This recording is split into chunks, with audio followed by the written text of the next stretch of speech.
അസ്സലാമലൈക്കും, welcome back. അപ്പോൾ ഇന്നത്തേത് നല്ലൊരു ബ്രേക്ക്ഫാസ്റ്റ് റെസിപ്പിയാണ്. ഇതിലോട്ട് നമ്മൾ ഈസ്റ്റോ സോഡയോ ഇനോ ഒന്നും ചേർക്കാതെ നല്ല പെർഫെക്റ്റ് ആയിട്ടാണ് നമ്മളിത് ഉണ്ടാക്കിയിട്ടെടുക്കുന്നത്.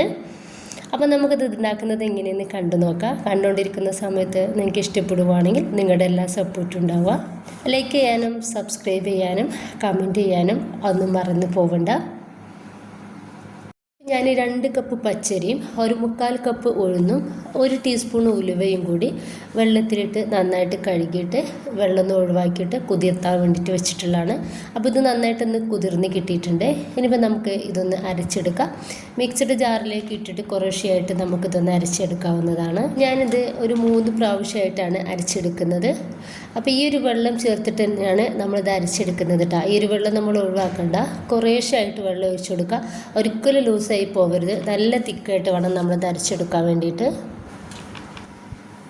ഇപ്പോൾ ഇതാ ഞാനിതൊന്ന് അരച്ചെടുത്തിട്ടുണ്ട്. ഈ ഒരു രീതിയിൽ ബാക്കി കൂടി ഒന്ന് അരച്ചെടുത്തിട്ട് വരാം. ഇപ്പോൾ മുഴുവനായിട്ട് തന്നെ ഞാനൊന്ന് അരച്ചെടുത്തിട്ടുണ്ട്. ഇനിയിപ്പോൾ കൈ വെച്ചിട്ട് നമുക്ക് ഒരു 2-3 മിനിറ്റ് ഇത് നന്നായിട്ട് ബീറ്റാക്കി എടുക്കണം.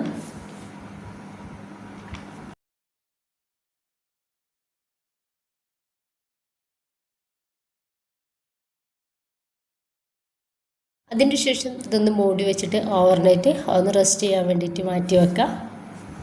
അപ്പോൾ രാവിലെയാണ് നമ്മൾ ഈ ഒരു അപ്പം ഉണ്ടാക്കിയിട്ട് എടുക്കാൻ വേണ്ടിയിട്ട് നിൽക്കുന്നത്. അപ്പോൾ ഈ ഒരു മാവ് നന്നായിട്ട് തന്നെ പൊങ്ങിയിട്ട് നല്ല പെർഫെക്റ്റ് ആയിട്ട് കിട്ടിയിട്ടുണ്ട്. ഈ സമയത്ത് നമുക്ക് ഇതിലോട്ടുള്ള ഉപ്പ് ചേർത്ത് കൊടുത്തിട്ട് നന്നായിട്ടൊന്ന് മിക്സ് ആക്കി എടുക്കാം.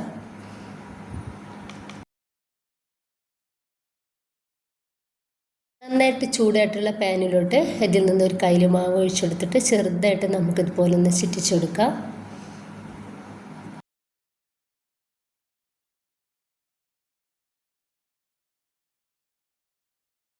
ഇപ്പം നമ്മുടെ ഈ ഒരു അപ്പം റെഡി ആയിട്ടുണ്ട്. ഇത് കാണുമ്പോൾ തന്നെ നിങ്ങൾക്ക് മനസ്സിലാവുന്നുണ്ടാവും നല്ല പെർഫെക്റ്റാണ്. കാരണം അടിപൊളിയാണ് കേട്ടോ, കഴിക്കാൻ സൂപ്പർ ടേസ്റ്റാണ്.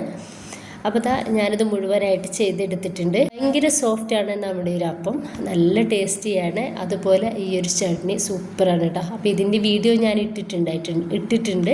അപ്പോൾ ഇത് വേണം എന്നുള്ളവർക്ക് അത് പോയി കാണാവുന്നതാണ്. അപ്പോൾ ഇതുപോലെ എല്ലാവരും ഒന്ന് ട്രൈ ചെയ്ത് നോക്കുക. ഇഷ്ടമായിട്ടുണ്ടെങ്കിൽ നിങ്ങളുടെ എല്ലാ സപ്പോർട്ടും ഉണ്ടാവുക.